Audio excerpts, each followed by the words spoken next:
Hello student, welcome to my YouTube channel R K study. Student, मैं आपके सामने में 10th क्लास हिस्ट्री का जो भारत में राष्ट्रवाद है इसका थर्ड पार्ट या फोर्थ पार्ट लेके आया हूँ। आप एक बार देख लेना। इम्पोर्टेंट क्वेश्चन का सीरीज अभी चल रहा है।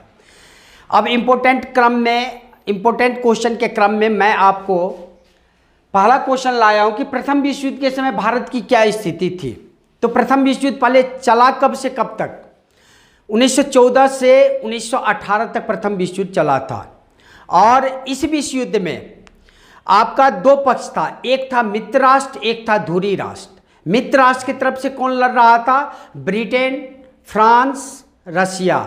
और धुरी राष्ट्र की तरफ से कौन था? जर्मनी, ऑस्ट्रिया, तुर्की।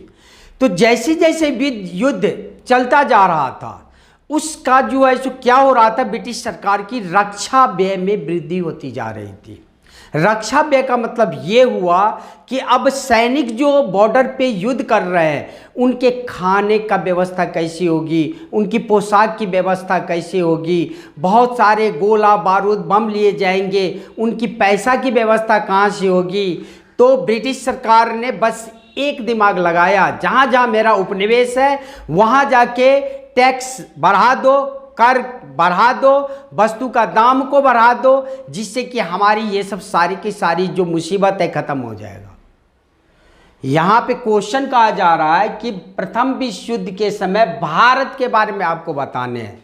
तो सबसे पहले आप ये समझ जाइए कि भारत में क्या हुआ।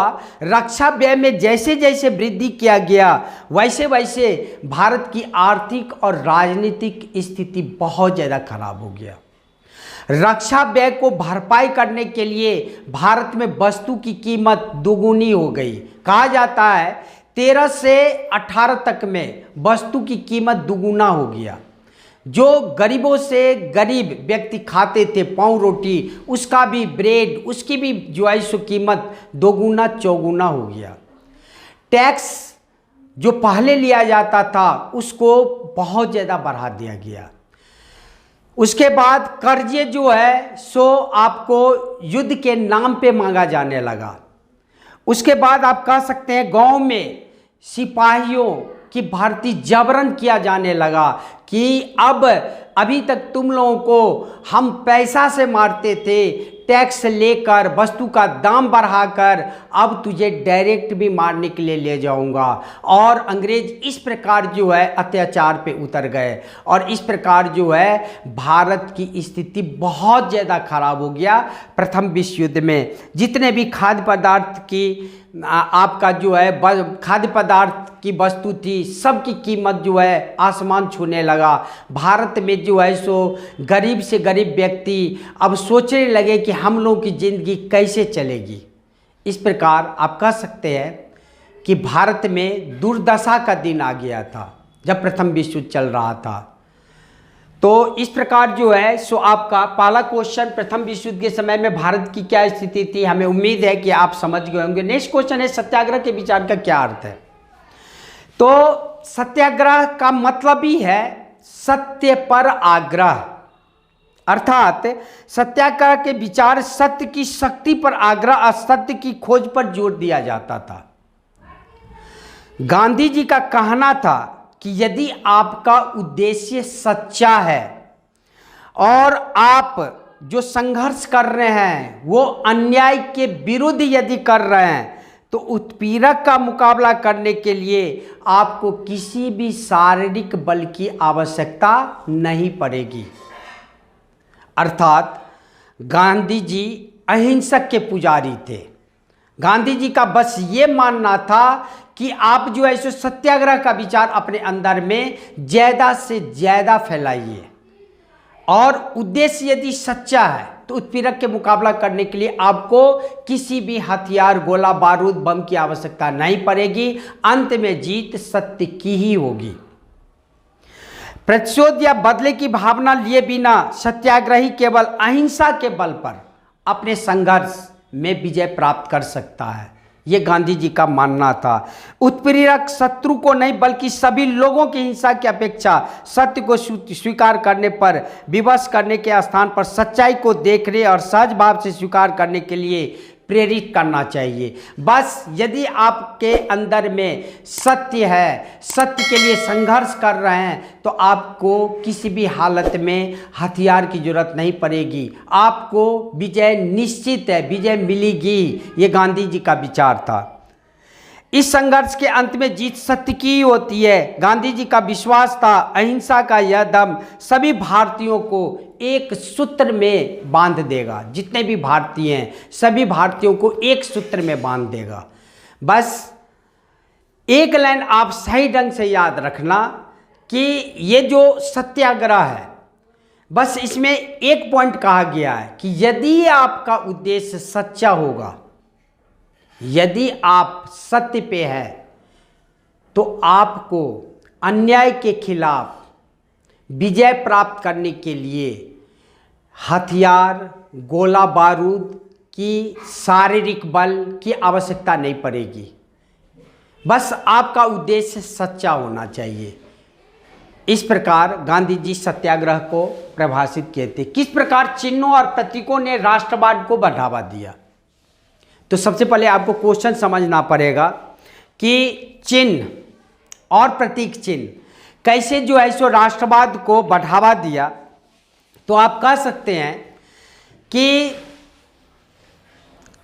सारे के सारे जितने भी व्यक्ति थे अपना जान, अपना प्राण, सारे के सारे देश की आज़ादी में न्यौछावर करने के लिए तैयार थे और विभिन्न तरीका ढूंढ रहे थे कि सारे के सारे भारतीय हम लोगों को सपोर्ट करें ये अन्याय के खिलाफ। ये जो अन्याय अंग्रेज हमारे साथ कर रहा है, नया नया नियम कानून ला रहा है, जिसके कारण हम पे दिनों दिन अन्याय होता जा रहा है, इससे हम छुटकारा पाएं। तो सबसे पहले आप स्वदेशी आंदोलन याद कीजिए। स्वदेशी आंदोलन जो बंगाल में हुआ था, वहाँ पे जो है सो सबसे पहला कहा जा रहा है कि वहाँ पे हरा, पीला, लाल रंग की झंडा जो है सो बनाया गया था और जितने भी राष्ट्रभक्त थे उनके हाथ में ये झंडा जो है सो दे दिया जाता था और इस प्रकार राष्ट्रवाद की भावना को बढ़ाने की कोशिश किया जाता था। ब्रिटिश भारत के 8 प्रांतों का प्रतिनिधित्व करते हुए कमल का जो है सो आपको 8 कमल दिखाया गया था। वहाँ पे जो है सो आपको 8 कमल जो है सो दिखाया गया था, 8 प्रांत का प्रतिनिधित्व करते हुए।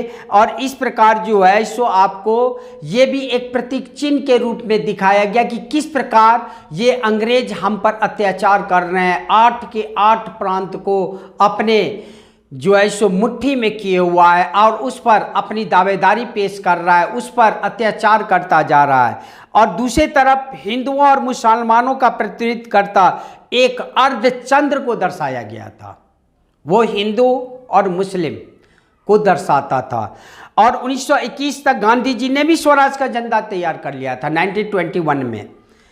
और यह भी तिरंगा जो था वो सफ़ेद, हरा और लाल रंग का ही था और इसमें के बीच में जो है सो चरखा दे दिया गया था, जो आज के समय में अशोक चक्र है। चरखा जो है सो स्वावलंबन का प्रतीक होता है, जो स्वावलंबन का मतलब है अपने आप पर निर्भर होना, स्वावलंबन का प्रतीक होता है। इस प्रकार आप कह सकते हैं कि भारत में राष्ट्रवाद को बढ़ाने के लिए बहुत सारे राष्ट्रीय चिन्ह का भी प्रयोग किया गया था। भावनात्मक विचार तो फैलाया ही गया था और उसमें राष्ट्र चिन्ह का भी प्रयोग किया गया। राष्ट्रीय चिन्ह में आप याद रखना, स्वदेशी आंदोलन में झंडे का प्रयोग किया गया जिसका कलर लाल, हरा और पीला था, पहला पॉइंट। दूसरा पॉइंट, गांधी जी के द्वारा 1929 में भी झंडा का प्रयोग किया गया, उसका भी कलर लाल, हरा और पीला ही था और उसके बीच में क्या था, चरखा था।